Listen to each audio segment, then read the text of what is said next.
دیکھتے چلے کہ دنیا کے اندر اگلی قوموں نے 3 سال 5 سال یا زیادہ سے زیادہ 2 سال کے عرصے کو میعاد بنا کر زکوٰۃ کے نظام کو رکھا، لیکن اسلام نے اس کو 12 مہینوں پر مقرر کیا۔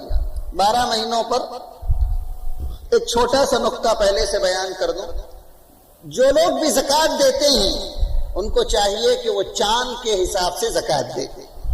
اگر آپ زکوٰۃ انگریزی کیلنڈر کے حساب سے دیں گے تو اس میں ایک غلطی یہ ہوتی ہے کہ ہر 30 سال پر 1 سال کا فرق پڑ جائے گا، تو لہذا چاند کا مسئلہ رکھے۔ اور زکوٰۃ کے لیے ادا کرنے کے لیے کوئی مہینہ مقرر نہیں ہے۔ لوگ عمومی طور پر رمضان کا انتخاب کر لیتے ہیں، اور رمضان جیسے ہی آتا ہے ایک قسم سے پورے مسلمان معاشرے پر مسئلہ شروع ہو جاتا ہے۔ حالانکہ صحابہ کرام سے روایتیں یہ ہیں کہ وہ اپنے مال میں سے زکوٰۃ کو الگ کر لیتے اور سال بھر ضرورت مندوں کے لیے دیتے، سال بھر ضرورت مندوں کے لیے دیتے۔ ہاں، یہ خیال یہ رکھیں کہ محرم میں کیا ہے تو اگلے محرم میں رہے، ربیع الاول میں کیا تو اگلے ربیع الاول میں کیے، رمضان میں کیا تو پھر رمضان میں کرے، تو اس سے کم از کم تاریخوں کا آدمی خیال رکھتا ہے۔ لہذا زکوٰۃ 12 مہینوں پر مقرر کی گئی۔ مال پر کل 4 حصوں میں زکوٰۃ کے نظام کو بانٹا گیا۔ نمبر 1 سونا اور چاندی، نمبر 2 جانور، نمبر 3 تجارت، نمبر 4 کھیت اور کھلیان۔ سب سے پہلے اگر ہم اس میں سے دیکھیں تو کھیت اور کھلیان کو لے لیجئے۔ جس آدمی کے پاس کھیت اور کھلیان ہے اور پیداوار ہے، اگر وہ پیداوار بارش کے پانی سے ہے تو اس کو 10 میں سے 1 حصہ دینا پڑے گا۔ اگر وہ کنویں کے پانی سے ہے تو اس کو 10 میں سے آدھا حصہ دینا پڑے گا، 20واں حصہ جسے کہتے ہیں دینا پڑے گا۔ اب اس سلسلے میں کم از کم زکوٰۃ غلے پر کتنی ہے، اس کے اوپر زکوٰۃ نہیں ہے، 5 کنٹل سے زیادہ ہے تو ہے۔ اور ان کے لیے دلیل کیا ہے؟ اللہ کے رسول صلی اللہ علیہ وسلم نے فرمایا لیس فیما دون 5 اوسق صدقۃ، 5 وسق یعنی کہ 5 کنٹل سے اگر کم غلہ ہے تو اس پر زکوٰۃ نہیں ہے۔ حدیث صحیح ہے۔ امام ابو حنیفہ رحمۃ اللہ علیہ فرماتے ہیں کہ جی نہیں صاحب، جو بھی کھیت سے پیدا ہوگا، 10 مولیاں پیدا ہوئی تو 1 مولی دینا، 10 کنٹل اناج ہوا تو 1 کنٹل دینا، اگر 1 کلو اگر پیدا ہوا تو 100 گرام دینا، امام ابو حنیفہ کہتے ہیں۔ تو امام ابو حنیفہ رحمۃ اللہ علیہ ویسے ہی پہلے دلیل نہ ہونے کے لیے بیچارے کو بدنام کر رکھا ہے۔ اب ان کی دلیل کیا ہے سنیے۔ فرماتے ہیں کہ اللہ تعالیٰ کا ارشاد ہے یا ایھا الذین آمنوا انفقوا من طیبات ما کسبتم ومما اخرجنا لکم من الارض، اے ایمان والو اللہ کے راستے میں تمہارا پاکیزہ مال خرچ کرو اور جو کچھ زمین سے نکلے وہ اللہ کے راستے میں خرچ کرو۔ قرآن نے یہاں عام حکم دیا ہے، قرآن نے یہ نہیں کہا کہ 5 کنٹل سے کم پر راہ خدا میں زکوٰۃ دو، یہاں کہا جو نکلے زمین سے اس پر زکوٰۃ ہے۔ دوسری دلیل کلوا من ثمره اذا اثمر وآتوا حقه يوم حصاده، اے ایمان والو جب پھل نکل آئیں اور توڑ لیے جائیں تو تم کھاؤ، اور جس دن پھلوں کو توڑو اس دن اس میں سے اس کی زکوٰۃ نکال دو۔ یہاں پر 5 کنٹل کا ذکر نہیں کیا گیا۔ جب بات قرآن اور حدیث کی آئے گی تو ظاہر ہے کہ قرآن ہے۔ لہذا اس کے علاوہ فرمایا کہ اب اس حدیث کا جواب کیا ہے؟ امام ابو حنیفہ رحمۃ اللہ علیہ نے فرمایا کہ سب سے پہلے تو یہ بھی قرآن کے مقابلے میں اس حدیث کا اعتبار نہیں کریں، یہ تو آیتیں ہیں۔ حضرت عمر رضی اللہ تعالیٰ عنہ کے دور کے اندر جو انہوں نے زکوٰۃ وصول کی، اس میں کہیں پر اس کی تفصیل میں 5 وسق کو ایکسکیوز کرنے کا موقع نہیں ہے۔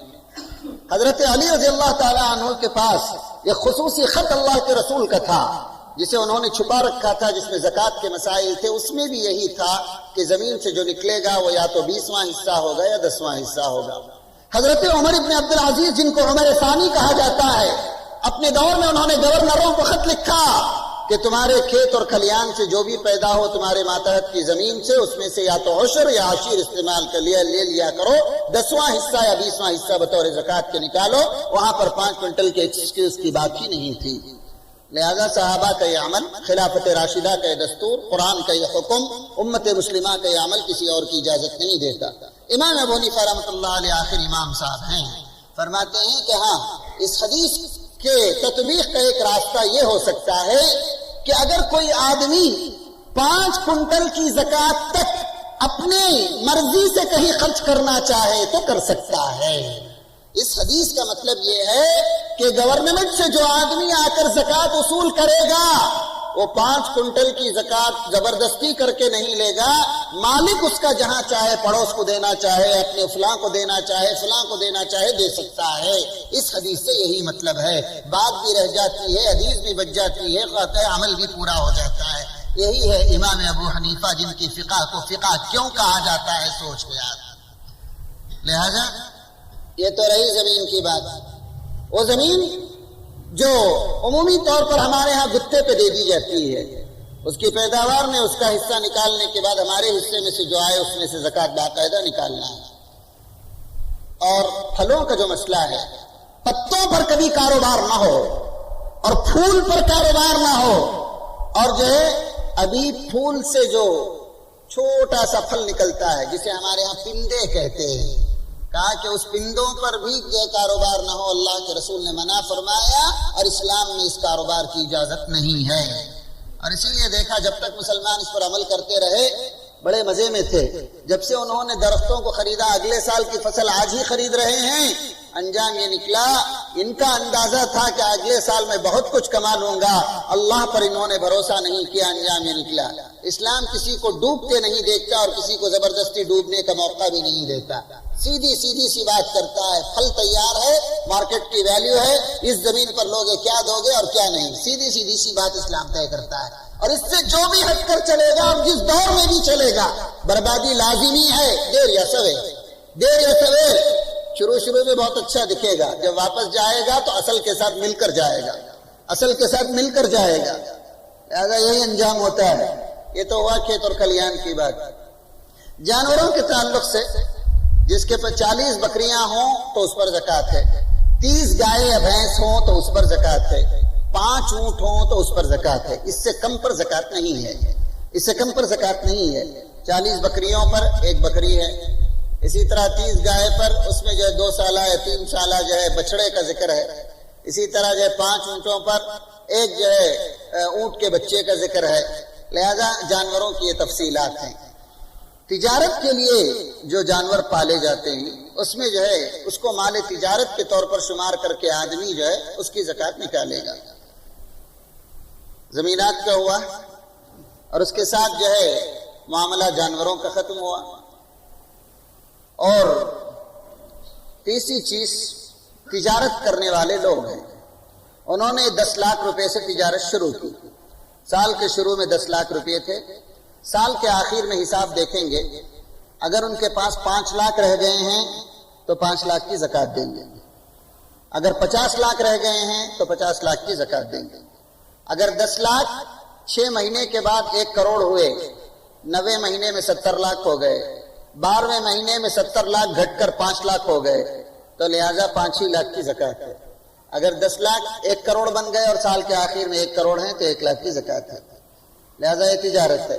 جو لوگ زمینات تجارت کے غرض سے لے کر رکھتے ہیں اور ڈال کر رکھتے ہیں، اگر ان کا ارادہ پہلے سے طے نہیں ہے کہ وہ گھر بنائیں گے یا اپنی ضرورت کے لیے استعمال کریں گے، ان کی نیت یہ طے ہے کہ قیمت بڑھنے پر یہ پلاٹ بیچ دیں گے یا اس سے دگنی قیمت حاصل کریں گے تو وہ مالی تجارت میں آئے گا۔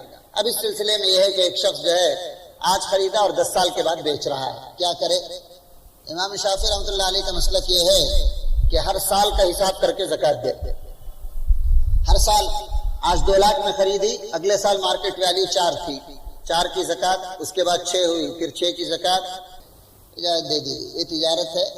اور اس میں سے اس کے علاوہ آدمی جس مکان میں رہتا ہے، جو فرنیچر استعمال کرتا ہے، جو گاڑیاں استعمال کرتا ہے، یا وہ کارخانہ رکھا ہے اور اس میں مشنریز اس نے لگا رکھی ہیں، یا کارخانے کی زمین ہے یا کارخانے کے شیڈ ہیں یا فیکٹریاں ہیں، ان تمام کے اوپر زکوٰۃ نہیں ہے۔